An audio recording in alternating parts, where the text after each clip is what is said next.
ओम महालक्ष्मी नमः। आप सभी का हमारे YouTube चैनल पर हार्दिक स्वागत है। आज शुक्रवार के दिन सुने लक्ष्मी माता की कथाएं। प्राचीन काल में एक बार एक गांव में गरीब ब्राह्मण रहता था। वह भगवान विष्णु का परम भक्त था। एक दिन उसकी भक्ति से खुश होकर भगवान विष्णु ने उसे दर्शन दिए और मनचाहा वरदान मांगने को कहा। ब्राह्मण ने कहा कि उसके घर में हमेशा लक्ष्मी का वास हो। इस इच्छा को जानने के बाद विष्णु जी ने कहा कि उसे लक्ष्मी तो प्राप्त हो सकती हैं, लेकिन उसके लिए उसे थोड़ा प्रयत्न करना होगा। भगवान विष्णु ने कहा कि मंदिर के सामने एक स्त्री रोज आती है और यहाँ आकर उपले पाती है। तुम बस अपने घर उन्हें आने का निमंत्रण देना। वह स्त्री ही देवी माँ लक्ष्मी है। अगर वह स्त्री तुम्हारे घर आती है तो तुम्हारा घर धन धान्य से भर जाएगा। इतना कहकर भगवान विष्णु अदृश्य हो गए। अगले दिन सुबह 4 बजे ब्राह्मण मंदिर के सामने बैठ गया और जब धन की देवी माँ लक्ष्मी उपले पाथने आई तो ब्राह्मण ने उन्हें अपने घर में आने का निवेदन किया। ब्राह्मण की बातों को सुनकर लक्ष्मी जी समझ गई कि ये सब विष्णु जी का किया धराया है। माता लक्ष्मी ने कहा कि तुम 16 दिन तक महालक्ष्मी व्रत को विधि पूर्वक करो और रात में चंद्रमा को अर्घ्य दो तो मैं तुम्हारे घर आऊंगी। देवी के कहे अनुसार ब्राह्मण ने देवी का व्रत एवं पूजन किया और उत्तर की दिशा की ओर मुख करके लक्ष्मी जी को पुकारा। अपने वचन को पूरा करने के लिए धन की देवी प्रकट हुई और उन्होंने गरीब ब्राह्मण के हर कष्ट को दूर किया और उसके घर को सुख संपत्ति से भर दिया। प्रेम से बोले लक्ष्मी माता की जय हो। एक बार भगवान विष्णु मृत्युलोक यानी भूलोक में गमन करने के लिए निकल पड़े। माता लक्ष्मी ने भी निवेदन किया कि वह भी उनके साथ आना चाहती हैं। भगवान विष्णु उनके स्वभाव से परिचित थे, इसलिए पहले ही उन्हें आगाह किया कि मैं आपको एक ही शर्त पर साथ लेकर चल सकता हूँ। माता लक्ष्मी मन ही मन बहुत खुश हुई कि चलो शर्त ही सही, भगवान साथ ले जाने के लिए तो माने। माता फटाक से बोली, मुझे सारी शर्तें मंजूर हैं। भगवान विष्णु ने कहा, जो मैं कहूँ, जैसा मैं कहूँ, आपको वैसा ही करना होगा। माता बोली, ठीक है, आप जैसा कहेंगे मैं वैसा ही करूँगी। दोनों भूलोक पर आकर विचरण करने लगे। एक जगह रुककर श्रीहरि ने माता से कहा कि मैं दक्षिण दिशा की तरफ जा रहा हूँ, आपको यहीं पर मेरा इंतजार करना होगा। ये कहकर भगवान विष्णु दक्षिण दिशा की तरफ बढ़ गए। अब माता को जिज्ञासा हुई कि दक्षिण दिशा में ऐसा क्या है जो भगवान मुझे वहाँ नहीं ले जाना चाहते। माता का स्वभाव तो वैसे भी चंचल ही माना जाता है। उनसे वहाँ पर ज़्यादा देर नहीं रुका गया और वे भगवान विष्णु की तरफ ही बढ़ने लगी। आगे जाकर माता को सरसों का खेत दिखाई दिया। उसकी सुंदरता ने माता का मन मोह लिया। वे फूलों को तोड़कर अपना श्रृंगार करने लगी। इसके बाद वे कुछ ही दूर आगे बढ़ी थी कि गन्ने के खेत उन्हें दिखाई दिए। उन्हें गन्ना चूसने की इच्छा हुई तो गन्ने तोड़कर उन्हें चूसने लगी कि भगवान विष्णु वापस आ गए। सरसों के फूलों से सजी माता लक्ष्मी को गन्ना चूसते हुए देखकर भगवान विष्णु उन पर क्रोधित हो गए। भगवान ने कहा कि आपने शर्त का उल्लंघन किया है। मैंने आपको वहां रुकने के लिए कहा था, लेकिन आप नहीं रुकी और यहाँ किसान के खेतों से फूल व गन्ने तोड़कर आपने अपराध किया है। इसकी आपको सजा मिलेगी। भगवान विष्णु ने माता लक्ष्मी को 12 वर्ष तक किसान की सेवा करने का शाप दे दिया और स्वयं क्षीर सागर गमन कर गए। अब विवश माता लक्ष्मी को किसान के घर रहना पड़ा। एक दिन माता लक्ष्मी ने किसान की पत्नी को देवी लक्ष्मी की प्रतिमा की पूजा करने को कहा और बोला कि इससे तुम जो भी मांगोगी तुम्हें मिलेगा। किसान की पत्नी ने वैसा ही किया। कुछ ही दिनों में उनका घर धन धान्य से पूर्ण हो गया। हंसी खुशी समृद्धि में 12 साल का समय बीत गया। जब भगवान विष्णु माता लक्ष्मी को लेने के लिए आए तो किसान ने माता को न जाने देने का हठ किया।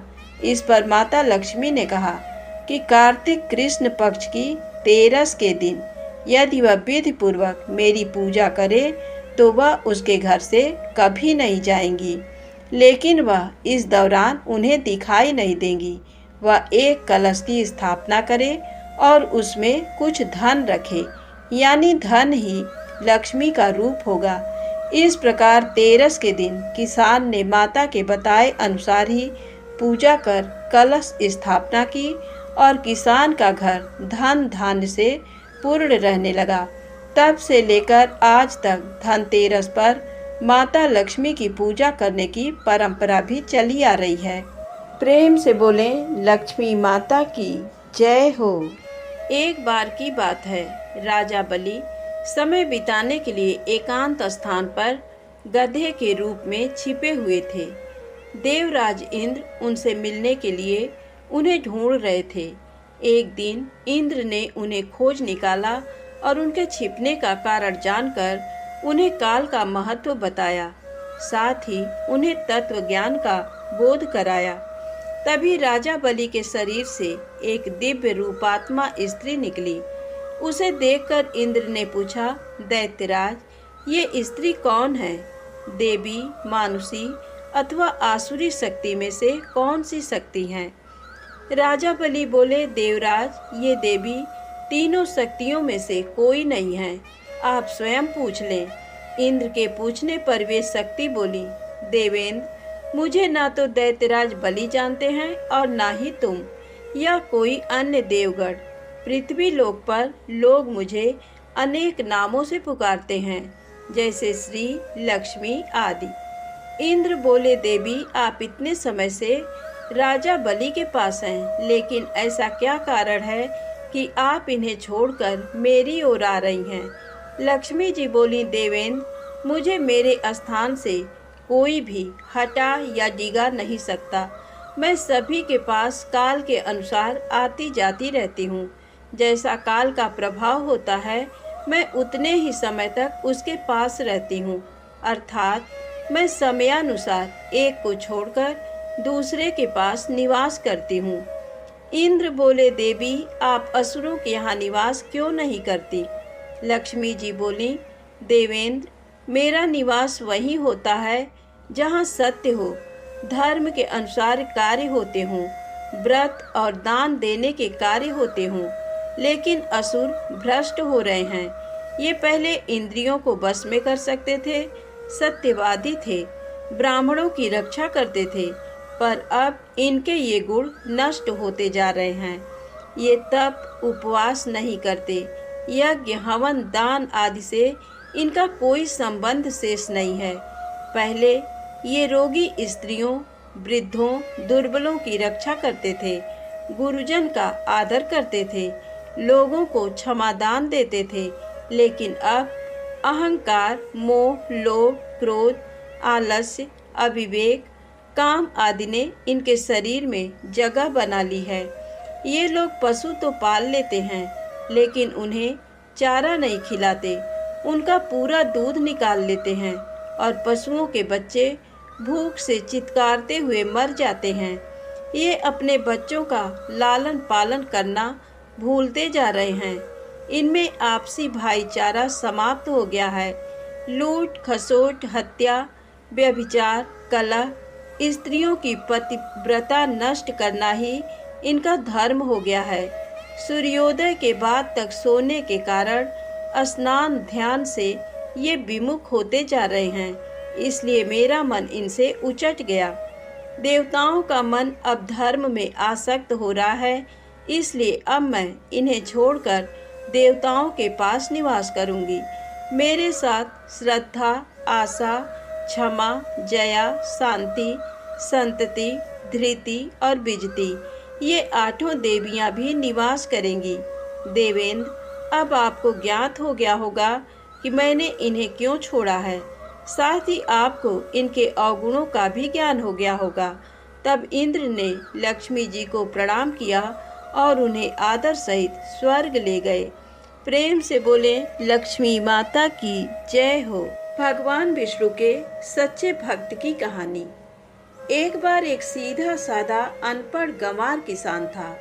वह एक संत जी के पास गया और कहने लगा कि मुझे ईश्वर का ऐसा नाम बता दो जिसे मैं सारा दिन जपता रहूं और अपना काम भी करता रहूं, मेरा परलोक भी सुधर जाए। संत ने कहा, ठीक है, तुम अघमोचन अघमोचन नाम दिन रात जाप किया करो। सीधा साधा किसान रास्ते में जाते जाते अघमोचन अघमोचन नाम रटते हुए जा रहा था, लेकिन कुछ देर बाद भूल गया और घमोचन घमोचन नाम रटने लगा।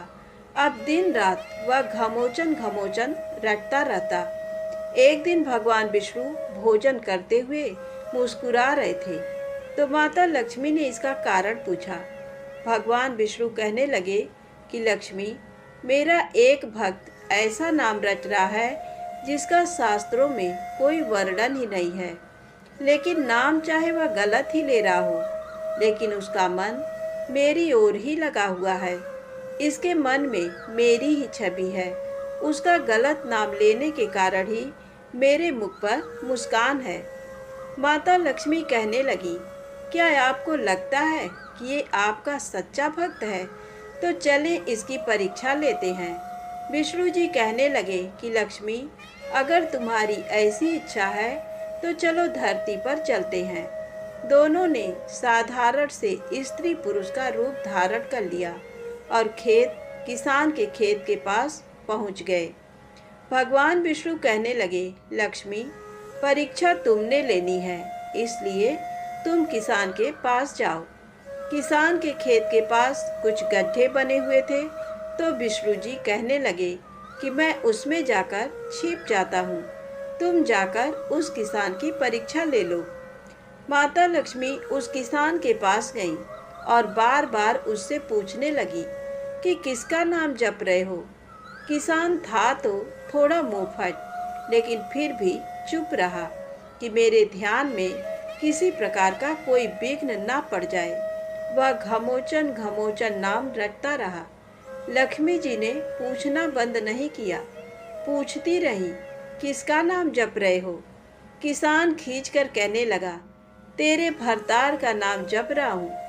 लक्ष्मी जी सोचती हैं, शायद किसान मुझे पहचान लिया है।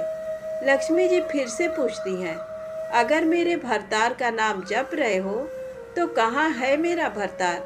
किसान और गुस्से से बोला, यहीं होगा, किसी गड्ढे में, जाओ ढूंढ लो। महालक्ष्मी ने विष्णु भगवान को पुकारा कि प्रभु, बाहर आ जाओ, ये तो सचमुच आपका सच्चा भक्त है। इसने तो मुझे भी पहचान लिया और आपके बारे में भी सब कुछ जानता है। भगवान विष्णु और माता लक्ष्मी ने उसे साक्षात अपने दिव्य रूप के दर्शन दिए। कहने का भाव ये है कि भगवान तो भाव के भूखे हैं। निश्चल भाव और सच्चे मन से भगवान को जपते हैं तो वो ऐसे भक्तों से जल्द प्रसन्न हो जाते हैं। प्रेम से बोलें, विष्णु भगवान की जय हो, लक्ष्मी मैया की जय हो। एक बूढ़ा ब्राह्मण था। वह हर रोज पीपल को जल से सींचता था। पीपल में से रोज एक लड़की निकलती और कहती, पिताजी, मैं आपके साथ जाऊंगी। ये सुनते सुनते बूढ़ा दिन ब दिन कमजोर होने लगा। तो एक दिन बुढ़िया ने पूछा कि क्या बात है। बूढ़ा बोला कि पीपल से एक लड़की निकलती है और कहती है कि वह भी मेरे साथ चलेगी। बुढ़िया बोली कि कल ले आना उस लड़की को। जहाँ 6 लड़कियाँ पहले से ही हमारे घर में हैं, वहाँ 7वीं लड़की और सही। अगले दिन बूढ़ा उस लड़की को घर ले आया। घर लाने के बाद बूढ़ा आटा मांगने गया तो उसे पहले दिनों की अपेक्षा आज ज़्यादा आटा मिला था। जब बुढ़िया वह आटा छानने लगी तो लड़की ने कहा कि लाओ माँ, मैं छान देती हूँ। जब वह आटा छानने बैठी तो परात भर गई। उसके बाद माँ खाना बनाने जाने लगी तो लड़की बोली कि आज रसोई में मैं जाऊंगी। तो बुढ़िया बोली कि ना बेटी, तेरे हाथ चल जाएंगे। लेकिन लड़की नहीं मानी और वह रसोई में खाना बनाने गई तो उसने तरह तरह के 36 व्यंजन बना डाले और आज सभी ने भर पेट खाना खाया। इससे पहले वह आधा पेट भूखा ही रहते थे। रात हुई तो बुढ़िया का भाई आया और कहने लगा कि दीदी, मैं तो खाना खाऊंगा। बुढ़िया परेशान हो गई कि अब खाना कहाँ से लाएगी। लड़की ने पूछा कि माँ, क्या बात है। उसने कहा कि तेरा मामा आया है और रोटी खाएगा, लेकिन रोटी तो सबने खा ली है, अब उसके लिए कहाँ से लाऊंगी। लड़की बोली कि मैं बना दूंगी और वह रसोई में गई और मामा के लिए 36 व्यंजन बना दिया। मामा ने भरपेट खाया और कहा भी कि ऐसा खाना इससे पहले उसने कभी नहीं खाया है। बुढ़िया ने कहा कि भाई, तेरी पावनी भांजी है, उसी ने बनाया है। शाम हुई तो लड़की बोली कि माँ, चौका लगा के चौके का दिया जला देना, कोठे में मैं सोऊंगी। बुढ़िया बोली कि ना बेटी, तू डर जाएगी। लेकिन वह बोली कि ना, मैं नहीं डरूंगी, मैं अंदर कोठे में ही सोऊंगी। वह कोठे में ही जाकर सो गई। आधी रात को लड़की उठी और चारों ओर आंख मारी तो धन ही धन हो गया। वह बाहर जाने लगी तो एक बूढ़ा ब्राह्मण सो रहा था। उसने देखा तो कहा कि बेटी, तू कहाँ चली। लड़की बोली कि मैं तो दरिद्रता दूर करने आई थी, अगर तुम्हें दूर करवानी है तो करवा लो। उसने बूढ़े के घर में भी आंख से देखा तो चारों ओर धन ही धन हो गया। सुबह सवेरे सब उठे तो लड़की को न पाकर उसे ढूंढने लगे कि पावनी बेटी कहाँ चली गई। बूढ़ा ब्राह्मण बोला कि वह तो लक्ष्मी माता थी, जो तुम्हारे साथ मेरी दरिद्रता भी दूर कर गई।